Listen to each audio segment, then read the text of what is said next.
yun, naabutan lang natin dito sa during operation ng clamping operation.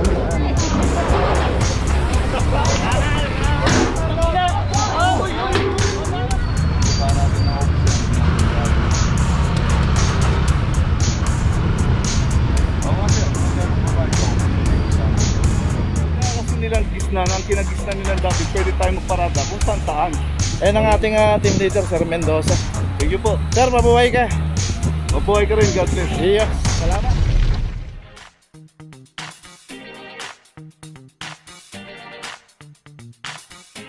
Papajo TV.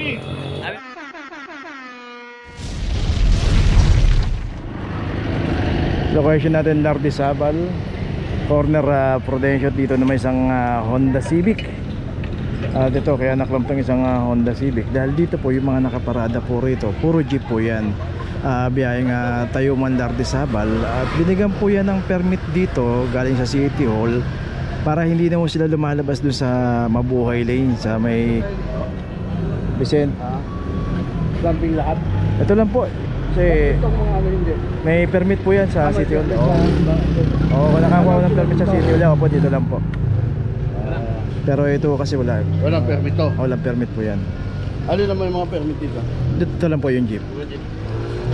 Anong permit ang tinatawag? Sa City Hall yan. Dito pagka 2444 para dito sa Honda Civic. So yan, kaya hindi po may umalo lang po ng mga private car dito kasi ito wala namang permit to. Kaya po naklampang isang Honda Civic. Ito may notice na. At the rest wala naman, puro jeep naman po yun. Para hindi na po sila lumabas dun sa De La Fuente Street at saka sa Vicente Cruz. Mabuhay na po kasi yun. Okay, tuloy na po tayo. Location natin, P. Margal Corner, Algeciras. Dito yung isang Innova. Ito, inabot na rin dito, walang driver to.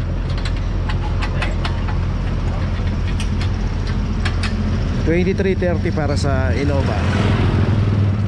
Dito ulitin po natin, random pong operation ng clamping. Pagka inabutan po tayo, walang driver, matik na po yan. Hindi po tinatawag ang driver o hinahanap. Kailangan maging ano po tayo sa ating mga sasakyan.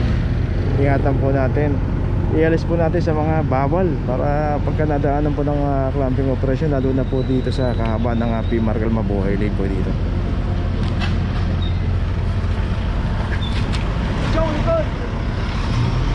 Okay, may notice na itong Innova. Tuloy na po tayo. Dito sabay natin yung clearing operation dito.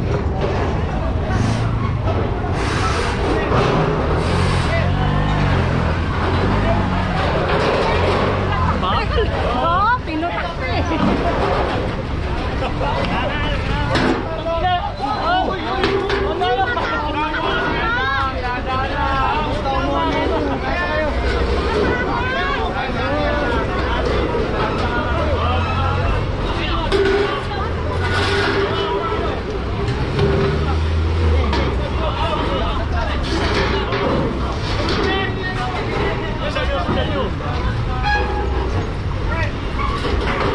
So dito joint operation yung engineering department from District 1 hanggang District 4. So yun po yan, dami yan.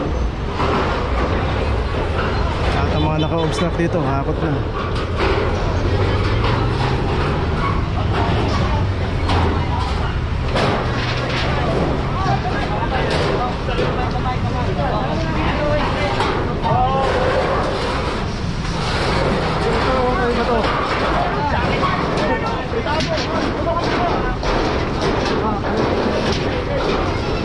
So yun, naabutan lang natin dito sa during operation ng clamping operation. Mga taga-engineering. Hakot na yan. Location natin, Lacson Avenue corner, Florentino Street. Dito na may isang Montero. Dito kasi bawal na po pumarada rito dahil meron pong eskwelahan dito. Pero ganun naman ito, inabutan pa rin itong isang Montero dito. 2414 para sa isang Montero. Kung magtatagal tayo kagaya ito, wala naman yung driver nito, tiyak hindi natin alam kung saan pumunta to. Pero dapat dyan na lang tayo pumarada. Kanan po tayo dyan sa P. Margal na yan, yung kanto na yan. Pagkanan natin yan, Don Quixote at saka yung Dos Castillas, pwede pong paradahan yung pay parking yun. Ayun, meron pang isang bumabaro, no? Okay lang naman kung magdadrop ka, pero yung paparada ka at iiwan mo na yung sasakyan mo rito, eh bawal na po yun. Kaya po niya, na-check po ng clutching compression, kaya na-clutch. So yun, si Kuya, babalik na. May binabalang yata rin. Okay, tuloy na po tayo. Location natin, Puresa Extension, corner Paltok. At dito isang Toyota Hilux 2412 para sa Hilux. At wala rin driver to. At ito pa, yung isang sasakyan ditong crosswind. Dito yan yung signage, oh. No parking. At yung crosswind dito, ito may notice na rin. May clock na 2443 para sa crosswind.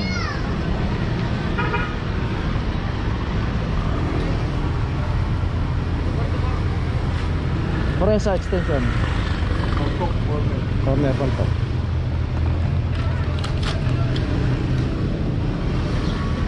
So may notice na itong crosswind.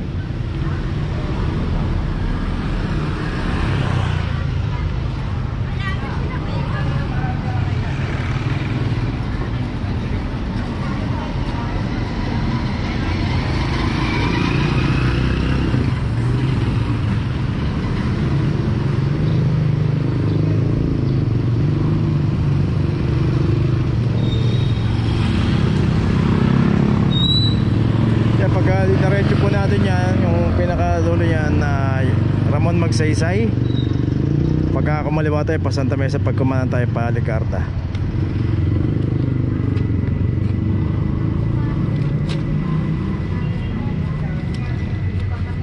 Okay, yung Hilux may notice na, tuloy na tayo. Location natin, Dapitan Corner, Don Quixote. Dito may isang Toyota Innova. Dito nakita natin pagkakaparada ng Innova. Sinakop na yung buong bangketa rito. From number 2407. Dapat yung pagparada niya ito pa vertical para sakop ng property line nila. At ito sana hindi maharangan para daanan ng tao. So ganun po man, nakaklab na to. Wala rin driver to. Okay, may notice na yung Innova. Tuloy na po tayo. Espanya Boulevard. At ito isang Mitsubishi Strada. Ito, dito natin pagkakaparado ng Strada rito. Ito wala rin driver, club number 2437 para sa Strada. So yun nga, pagka pumarada tayo, lalo na dito sa kahabaan ng Mabuhay Lane, sa kahabaan ng Blooming Street. Ito yung Blooming Street, Espanya. Pagtawid niya na yung Blooming Street Extension. Ayan yung mga paboritong paradahan. So ayos lang po natin yung parada natin. Alisin po natin sa mga bawal, lalo sa mga Mabuhay Lane. Ito may notice na yung Strada. Tuloy na tayo. Location natin dito Ason Street, corner Emoxon. At dito isang Toyota Vios din ang inabot dito. Land Driver 2326 para sa Vios. Dito rin sa kahabaan ng G2 Ason Extension, Mabuhay, may mga signage puro yun. Dito naman hindi po nagkukulang ng babala. Yung mga signage na yan ay nagsisilbi pong babala yan. Kung may makikita nga tayo, tinatadtad ng mga signages. Kasi nga minsan yung iba rin makukulit, talagang pumaparada pa rin kahit bawal. So itong Vios, ito may notice na. Tuloy na po tayo. Sa Caico Street, in between ng Loyola Street at saka Earnshaw. Dito yung dalawang sasakyan. Ito yung isang Vios. Ito, nakaklap na rin yung Vios. Isang Toyota Altis. Yung Altis, ito nakaklap na 2341.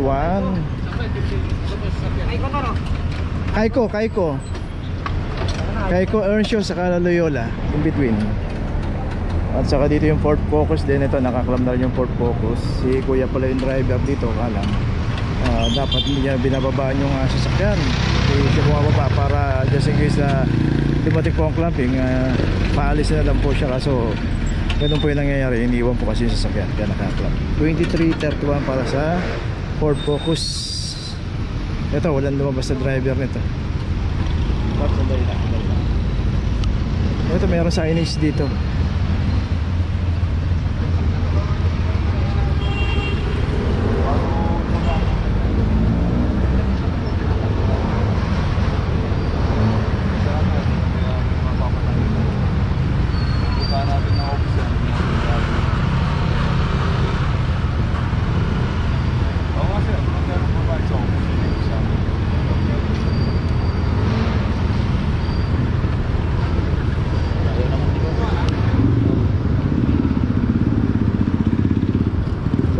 ginagawa dito yung view sa lagay na pala yung sa Ford Focus.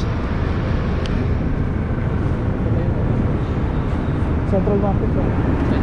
Tricycle ka na, patid ka na lang doon. Yung kay Miss Mula doon. Tapos tatanggalin niya siya. Opo, pagka nabayaran nyo may motor na magtatanggal. May papel. Meron sila sir. Sir, sa'yo yun. So yun, punta na lang ni sir sa Central Market para mabayaran. Then may pupunta po dito na nakamotor, yung unlocker, siya po yung magtatanggal niya pag nasettle niya na. Okay, tuloy na po tayo. Okay, nandito na ngayon tayo sa opisina ng clamping, sa impounding dito sa Central. Dito na po nagtatapos ang ating vlog. Maraming salamat po sa mga subscriber, sa mga viewers, sa mga napadaan po sa ating channel. Maraming salamat po sa mga suporta nyo. Sa mga hindi pa po nakakapag-subscribe, subscribe na po tayo mga kabayan. Maraming salamat po. Mabuhay!